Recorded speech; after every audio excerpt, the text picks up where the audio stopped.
გამარჯობა მეგობრებო, ბოდიშით რომ ამდენი ხანი ვიდეოებს არ ვდებდი, მოკლედ აქედან უკვე ნამდვილად დავიწყებ ჩქარა ვიდეოების დადებას და დღევანდელ ვიდეოში იქნება ახალი რუბრიკა, რომელსაც ქვია ჯერჯერობით ქვია შეადარე ხალხის შედარებები, ანუ მაგალითად დღევანდელ ვიდეოში შევადარებთ ნარუტოს და One Piece-ს ერთმანეთს, ხოლო თუ უკეთესი სახელების იდეა გაქვთ დაწერეთ კომენტარებში. მოკლედ, ნარუტოს და One Piece-ის შედარება, დავიწყოთ. One Piece და Naruto-ს შევადარებთ გარკვეული კრიტერიუმებით. ახლა კი მოდი კრიტერიუმები დავიწყოთ. პირველი კრიტერიუმი ეს იქნება world building, იგივე სამყაროს აგებულება და აი ესეთი არის ზუსტად Naruto-ს სამყაროს აგებულება, რომელიც მშვენიერია ძალიან, თუმცა ეს კრიტერიუმი მივეცი One Piece-ს, რადგან Naruto-ს კი აი ესეთი მშვენიერი სამყაროს აგებულება აქვს, თუმცა One Piece აქვს უფრო დეტალურად, უფრო დიდ მანძილზე, აქვს წყალქვეშა, ციური კუნძულები და ასე შემდეგ, მთებიც და მოკლედ One Piece-ი ჯობია სამყაროს აგებულებაში. შემდეგი კრიტერიუმი არის პროტაგონისტი, ანუ ერთ მხარეს Naruto, ხოლო მეორე მხარეს Luffy, სადაც ძალიან მარტივად მოიგო Naruto, თვითონ ანიმეც Naruto-ზე არის. Naruto უფრო, ასე ვთქვათ, ბავშვური და სასაცილოა, უფრო მონდომებული, უფრო მოვარჯიშე და ყველაფერი მთელი სტორი უფრო კარგად არის ნაჩვენები. შემდეგი კრიტერიუმი არის დუეტ-ერაგონისტი, აქაც ძალიან მარტივად Naruto მოიგო, ანუ ანიმე Naruto პერსონაჟმა Sasuke, რადგან Sasuke უფრო ჭკვიანია, ძლიერია, მოვარჯიშეა, ქარიზმატულია, ხოლო ასევე Zoro კი პირიქით, ანუ მოვარჯიშე Zoro უფრო არის, თუმცა Zoro-ს აქვს ისეთი სულელური რაღაცეები, როგორიც არის ყველგან რომ იტარგება და ასე შემდეგ. Sasuke-ს კი ასეთი იდიოტობები, ესე ვიტყვი, არ აქვს. ამიტომაც, ანუ უბრალოდ თითქმის ყველაფრით Sasuke უკეთესი პერსონაჟია Zoro-ზე, ამიტომ ეს კრიტერიუმი წაიღო Naruto-მ. შემდეგი კრიტერიუმი წაიღო One Piece-მა და ეს კრიტერიუმი არის ტრიოტ-ერაგონისტი, წესით სწორედ ვთქვი, Sakura და Sanji ორივე ძალიან ამაზრზენი პერსონაჟია. Sakura ვიცით ყველა მოსაბეზრებელი და კრინჯი გოგოა, ხოლო Sanji ყველა გული მისდის, ასე ვთქვათ, როდესაც მდედრობით ისქეს ადამიანს ხედავს. ასევე არ ვარჯიშობს დიდად, მაგრამ მაინც ძლიერდება, ხოლო ისიც ალბათ უფრო მოსაბეზრებელი პერსონაჟია, თუმცა Sakura უფრო ცუდი პერსონაჟია, იმიტომ რომ მთელი თითქმის მთლიანი Naruto არაფერს აკეთებს და თავი მაინც Naruto-ს და Sasuke-ს დონე გონია, ამიტომ ეს კრიტერიუმი One Piece. შემდეგი კრიტერიუმი ეს არის მაგიური ძალები, Naruto-ს შემთხვევაში ჩაკრა, ხოლო One Piece-ის შემთხვევაში ეს არის ძალიან ცუდად, იმიტომ რომ დემონური ხილები მშვენიერი მაგიური სისტემაა, თუმცა ჰაკი არის საზოგადო რაღაც და თუ დემონური ხილები იმისი არის, რომ მისი ყველაზე კარგი თვისება ის არის, რომ ერთ ადამიანს მხოლოდ ერთი აქვს და სხვას არ აქვს ის. ანუ დაუშვათ თუ შენ გაქვს ყინული ძალა, სხვას აღარ აქვს ყინული ძალა. მაშინ არ უნდა შეექმნათ ჰაკი, რომელიც ყველას აქვს და საზოგადო არის. ან უნდა იყოს ისეთი ძალები, რომელიც მხოლოდ ერთს აქვს, ან უნდა იყოს ისეთი ძალა, რომელიც ყველას აქვს. Naruto მაიჭია ისეთი ძალა, რომელიც ყველას აქვს, ჩაკრა და ჩაკრა არის 7 რაღაცაზე ორიენტირებული და ამ 7-დან უამრავი მაგია არსებობს. კიდევ არის გეგენკაი, დოჯუცუ, ტაიჯუცუ და ასე შემდეგ. ამიტომ Naruto უფრო მრავალფეროვანია, ხოლო One Piece შეეძლო მრავალფეროვანი ყოფილიყო დემონურ ხილებში, მაგრამ ჰაკი დაამატა, რაც ხელს უშლის. Naruto კიდე მხოლოდ ერთ რაღაცაში მიაწვა. ასე რომ ეს კრიტერიუმი წამოიღო Naruto-მ, თან სხვა ძალებიც აქვს, რომელიც საზოგადოა, ასე რომ Naruto. შემდეგი კრიტერიუმი, რომელიც იმიტომ დავამატე, რომ უბრალოდ ორივე ანიმეში არის, ეს არის მოკლედ იარაღები, რომელიც ორივე ანიმეში არის და ეს კრიტერიუმიც მივეცი Naruto-ს და რატომ? One Piece-ში უბრალოდ ნათქვამია მაგალითად იამას ხმალზე, რომ ძლიერია და ასე შემდეგ, თუმცა ყველაფერი მის გამოყენებელზე არის დამოკიდებული. ხოლო, Naruto-ში უფრო დეტალურად არის მაგალითად, თუ არის პიკას ხმალი, პიკას ხმალზე ვიცით, რომ ელვას იყენებს, ელვის ჩაკრა უნდა ჩადო და ასე შემდეგ. თუ არის კისამეს ხმალი, ზუსტად აღარ მახსოვს რა ქვია, ამ შემთხვევაში ამით სხვის ჩაკრებს იწვევ. მოკლედ ახსნილია მათი ძალები, ხოლო One Piece-ში უბრალოდ არის ნათქვამი, რომ ეს ხმალი ძალიან ძლიერია და ლეგენდარული, ხოლო Naruto-ში ახსნილია. ამას შეუძლია აფეთქება, ეს ელვას იყენებს და ასე შემდეგ. შეიძლება დაუშვათ იამას ხმალი პიკას ხმალზე ძლიერია, მაგრამ ახსნილი იყოს მასში, რატომ არის ძლიერი. უბრალოდ სიძლიერე, როდესაც ამბობ, ეს ხმლის სიმაგრეზე არ მიუთითებს, უბრალოდ სიძლიერეზე. ასე რომ ეს კრიტერიუმი წაიღო Naruto.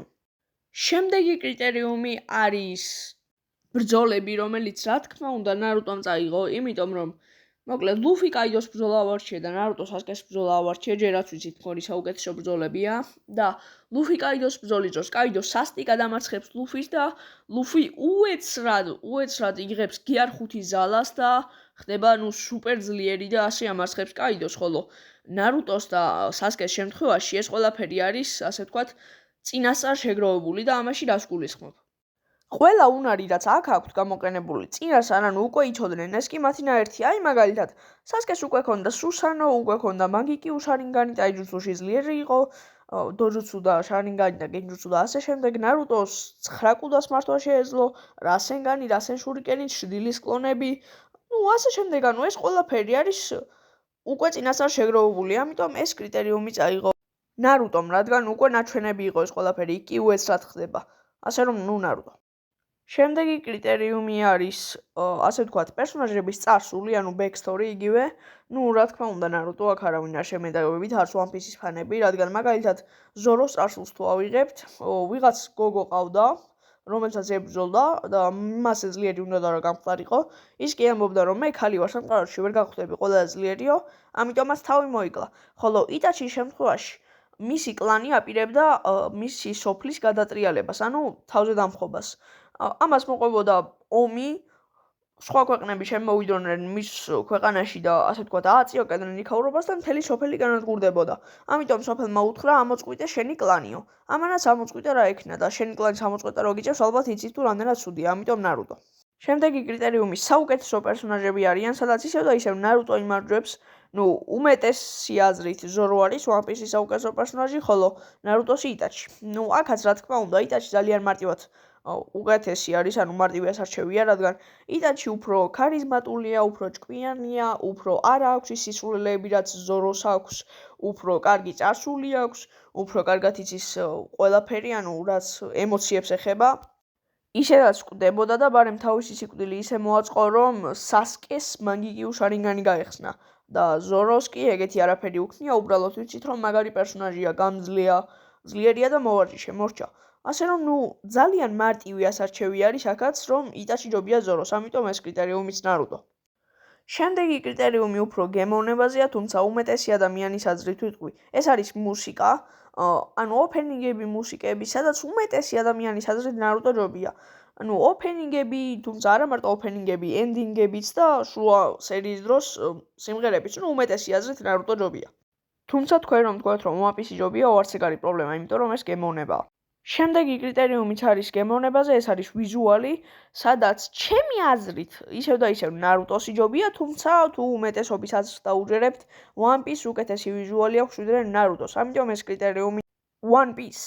შემდეგი კრიტერიუმი ეს არის, ასე ვთქვათ, ემოციები, სადაც ისევ და ისევ ძალიან მარტივად ნარუტო იმარჯვებს, რადგან ნარუტოში უფრო არის ის ტირილი თუ ხალისი ვიდრე One Piece-ში. One Piece-ში მაგალითად კუმას წარსულზე რამდენადაც აგეტირა, იმაზე 3-ჯერ და 4-ჯერ მეტად აგეტირა იტაჩის და სასკეს შეხვედრილზე და ასე შემდეგ და მის წარსულზე.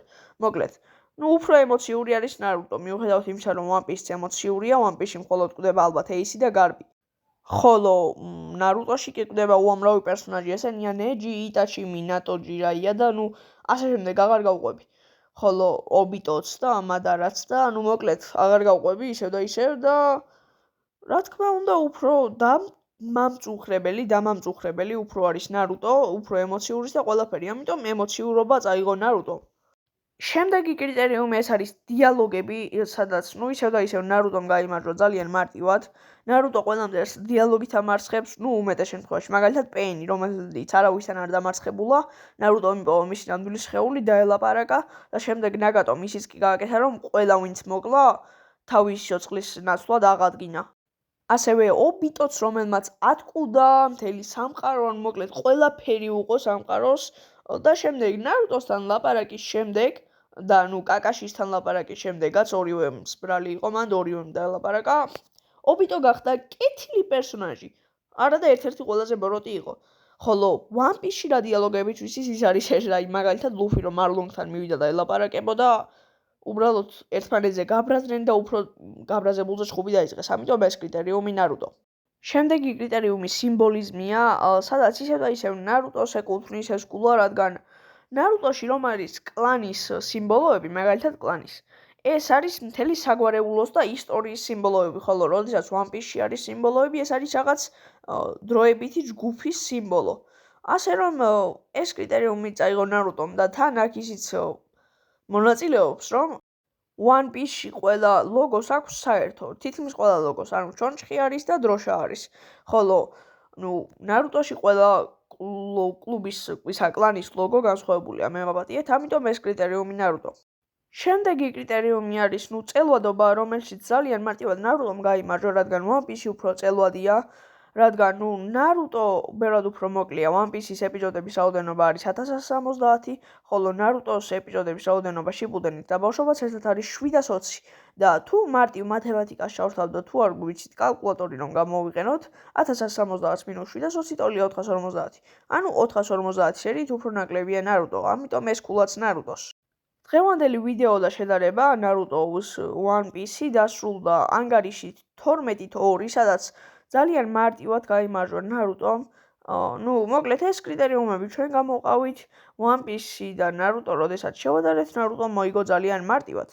კომენტარებში დამიწერეთ ამ რუბრიკის სახელი, თუ კარგი იდეა გაქვთ, ხოლო თუ ეს ვიდეო მოგეწონათ, მაშინ რაღაც ელოდებით და რატომ არა ლაიქებთ ვიდეოს, ხოლო თუ არ გინდათ რომ გამოტოვოთ ეს რუბრიკა და სხვა რუბრიკებიც, ამ შემთხვევაში გამოიწერეთ არხი და გააქტიურეთ ზარის ღილაკი.